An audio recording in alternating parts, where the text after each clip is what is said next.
Assalamu alaikum, welcome to my YouTube channel.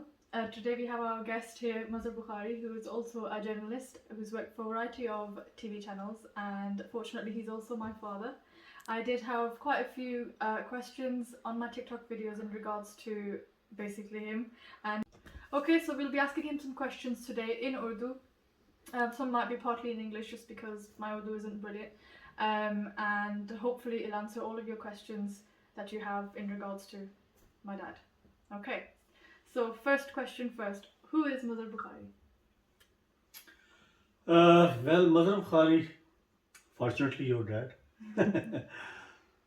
Mazhar Bukhari ایک journalist, مظہر بخاری ایک غریب گھر کا بیٹا،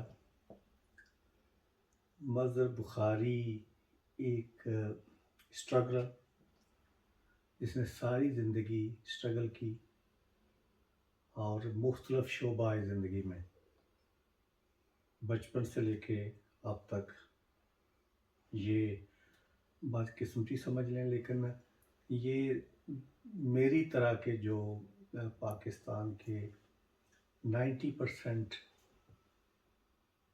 لڑکے یا اسٹوڈنٹس، یہ ان کی کہانی ہے کہ جن کے گھر والوں کو یہ کبھی نہیں پتہ ہوتا کہ ہمارا بچہ کلاس میں ذہین ہے، نالائق ہے، پاس ہوا، فیل ہوا۔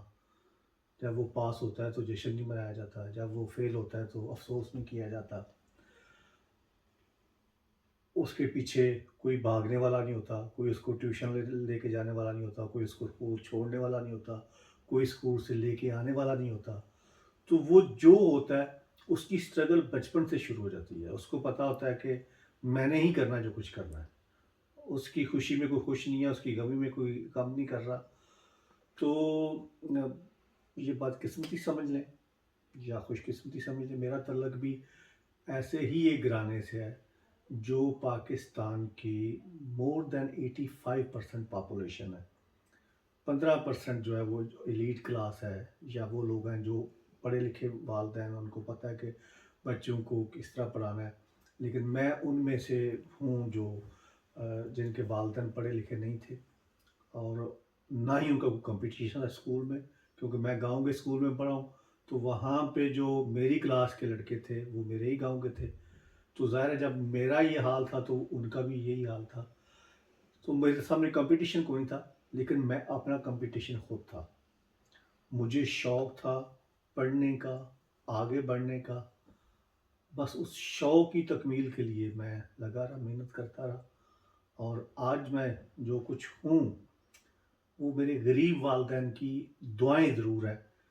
چاہے ان کو اس بات کا شعور تھا کہ بچوں کو ٹیوشن پڑھانی چاہیے، یا بچوں کے ساتھ جب وہ اسکول سے واپس آئیں تو ان کے ساتھ بیٹھ کے ہوم ورک کروانا چاہیے، کیونکہ وہ نہیں کروا سکتے تھے، وہ پڑھے لکھے نہیں تھے۔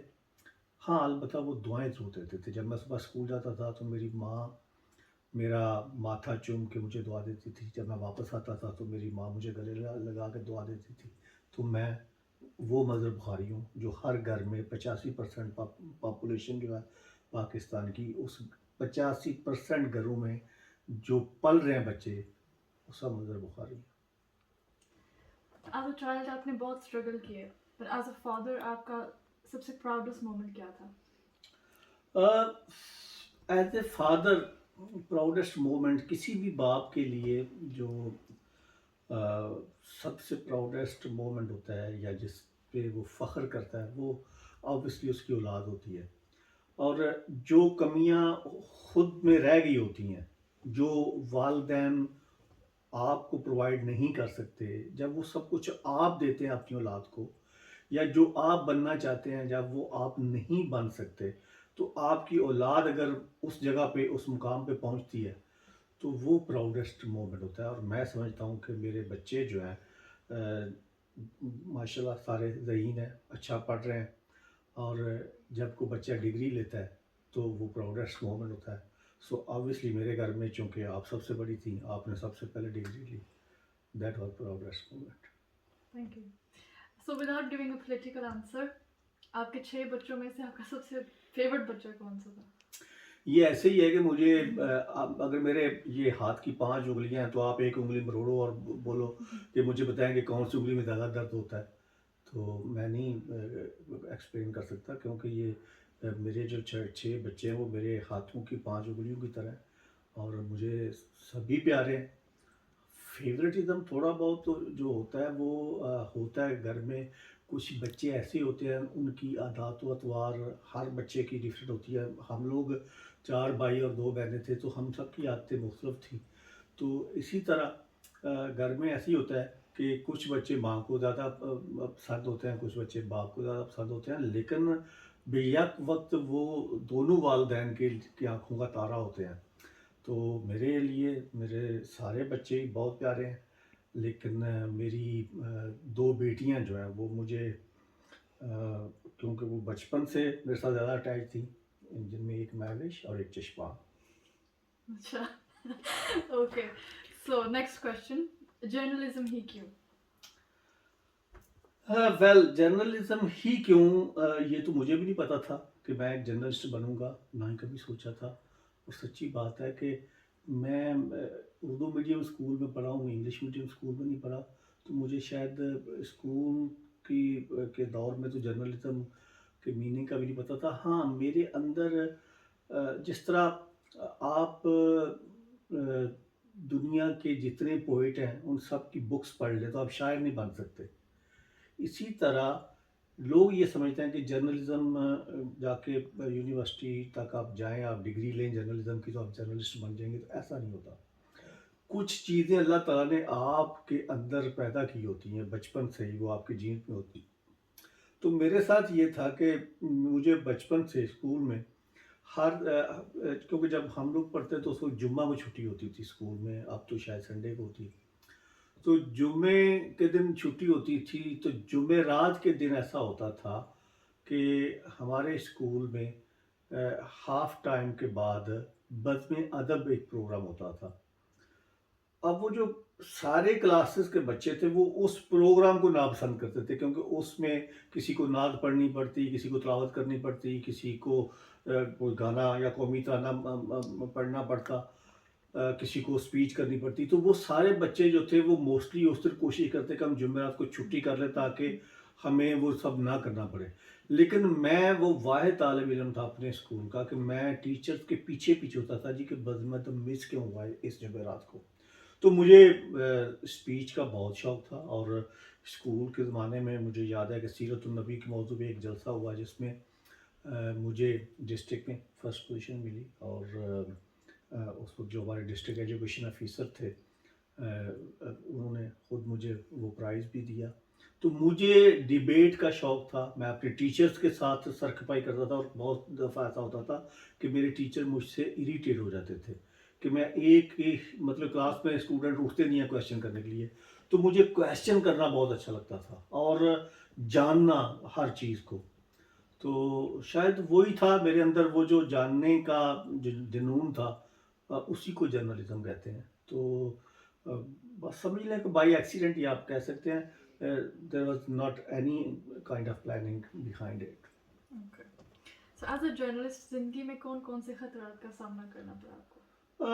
جرنلسٹ میرے خیال میں جرنلسٹ کی زندگی جو ہوتی ہے اس میں خطرات جو ہوتے ہیں یہ ایک نارمل بات ہے، اور ظاہر ہے کہ جب آپ فیلڈ میں رپورٹنگ کر رہے ہیں تو اس وقت اسپیشلی آپ کو جان کی بازی بھی بہت سارے جرنلسٹ ہار جاتے ہیں، ہر سال بہت سارے جرنلسٹ جو ہیں وہ ہم سے بچھڑ جاتے ہیں۔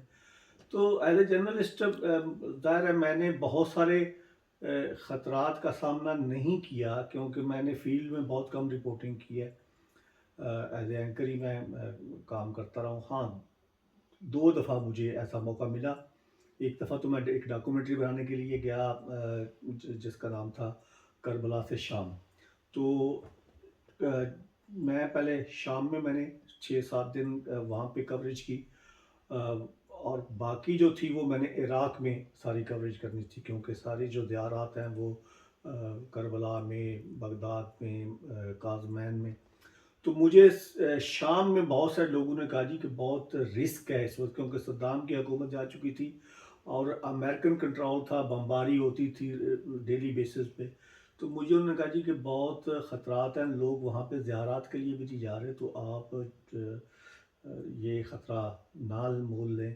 لیکن میں نے کہا کہ جب آپ ایک مشن پہ نکلے ہیں تو پھر جرنلزم میں رسک تو لینا پڑتا ہے. تو وہ میرے لیے بہت بڑا رسک تھا, لیکن اللہ کا شکر ہے وہاں جا کے مجھے اسٹرگل تو کرنا پڑا اپنے کام میں, لیکن میں نے وہ کیا.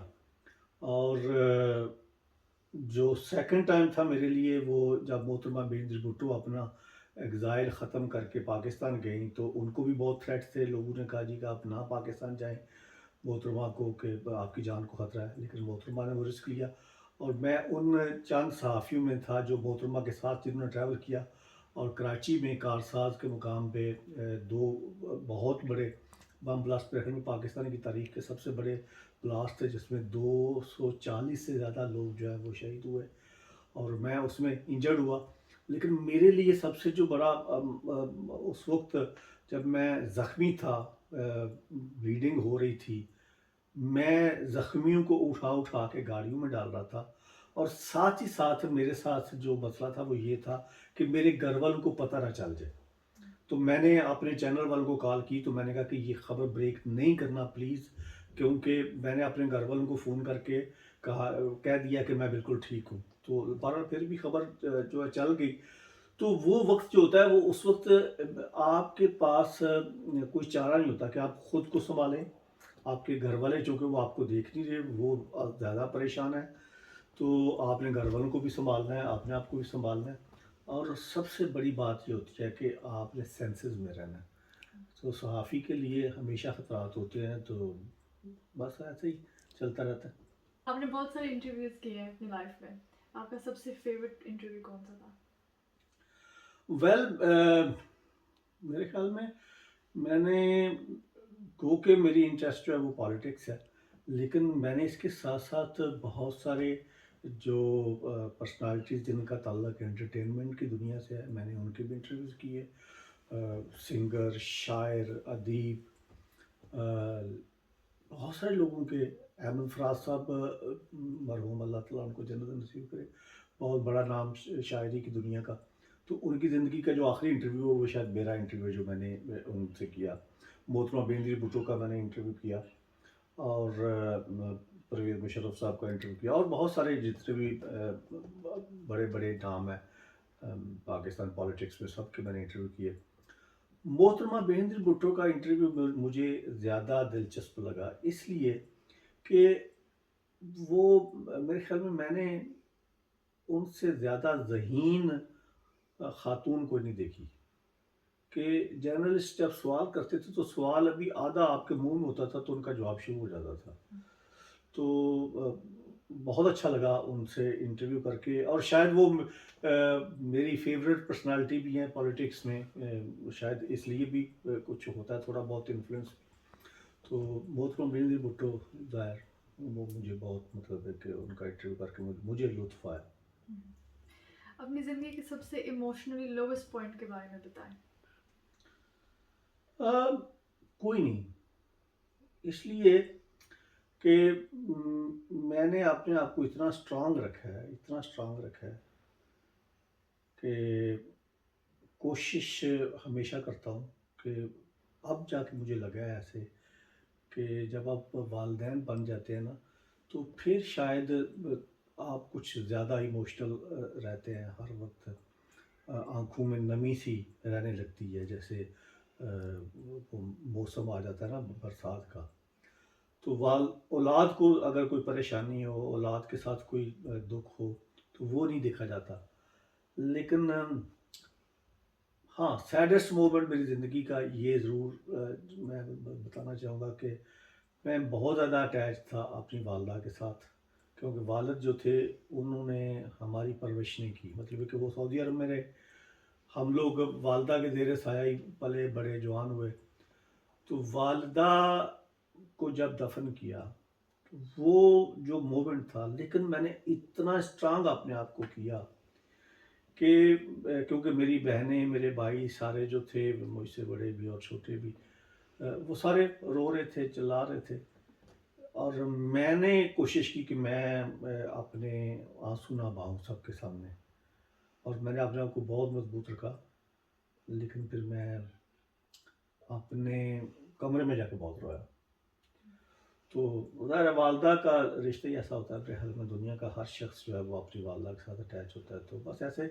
لیکن کوشش یہی کرتا ہوں کہ اپنے آپ کو مضبوط رکھوں. اور آپ کی زندگی کا سب سے ایموشنلی ہائیسٹ پوائنٹ کون سا رہا ہے؟ ویل، جب مجھے پہلی دفعہ پتہ چلا کہ میں باپ بنا، یہ ایک ایسی خوشی تھی کہ مجھے سمجھ نہیں آ رہی تھی کہ میں کس کے ساتھ شیئر کروں. میں نے والدہ کو بتایا، جا کے سب کو بتایا، کیونکہ میں پاکستان میں تھا اور بیگم میری جو تھی وہ یو کے میں تھی. تو مجھے جب پتہ چلا کہ اللہ تعالیٰ نے مجھے بیٹی دی ہے، تو بہت سارے لوگ تو شاید بیٹیوں کے آنے سے پریشان ہوتے ہیں، لیکن میرے لیے وہ لمحہ میں سمجھتا ہوں کہ اس سے زیادہ کوئی خوشی کا لمحہ نہیں تھا، کیونکہ ایک تو پہلا بیبی تھا، اور دوسرا یہ ہے کہ بیٹی میری خواہش تھی، کیونکہ اللہ تعالیٰ نے اپنے نبی کی نسل جو ہے وہ ان کی بیٹی سے آگے چلائی ہے، تو اس لیے مجھے وہ لمحہ I can't forget. Okay, last question for your future, Pakistan یا یو کے، کہاں پہ آپ اپنی زندگی گزارنا چاہیں گے؟ یہ ڈیوائڈڈ لائف، شیکسپیئر کی جو وہ اس کا ناول ہے، اس نے کہا نا کہ انسان کی زندگی میں ڈفرینٹ سٹیجز آتے ہیں، اور ہر سٹیج کے اوپر وہ ڈفرینٹ رول پلے کرتا ہے. ہم ایک ایکٹر ہیں، ہم سٹیج پہ کھڑے ہیں، اور بچپن سے لے کے بڑھاپے تک، قبر تک ہم ڈفرینٹ رول پلے کرتے جاتے ہیں. پاکستان میری جان ہے، میرے اگر بس میں ہوتا تو میں پاکستان کو کبھی نہ چھوڑتا.